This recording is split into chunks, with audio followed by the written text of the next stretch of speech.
x squared plus 8x plus 12 equals 0. Now, the reason why we're putting it equal to 0 is because not only are we factorising, we're also solving. So if it just says factorise, normally it's not equal to anything. If it's to do with solving, it's equal to something. The first step is to factorise the quadratic. So we need to find the factor pairs of the product of 12. Now the factor pairs of this number here are all the pairs which multiplied together to give 12. Now 12 is something which is called a highly composite number, and it's got quite a lot of factors. So the way I work through them is quite logically. Watch the screen now. I want to see if you can observe a pattern. How am I ordering these factor pairs? Hopefully you noticed that I always started with the smallest number that could go into the integer. And it's obvious that 1 goes into all integer values. So the first thing you should always start off with is 1 and the number itself. You should then ask yourself, well, does 2 go into 12? And if it does, include that and include what you need to multiply with. Then ask yourself, well, does 3?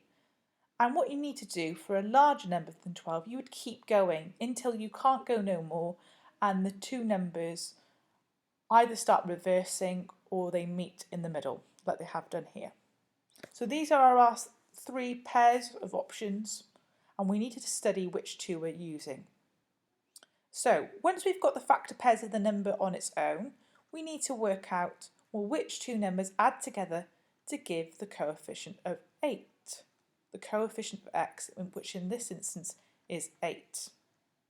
As you can see by my notes here, 2 and 6 clearly are the only 2 here that add together to give 8. So it must be 2 and 6 in the brackets. And this is going to be our answer for the factorising part. What we need to do now is to actually solve the question. And this means that either this left bracket equals to 0 or this right bracket equals to 0. So effectively we're asking, what values of x can we have so that this equation is forced to be equal to 0? And shortly you will see what the answers are. Either we take x is equal to -2, or we alternatively take x is equal to -6. So finally, what I want you to have a look at is the final point here, which is this.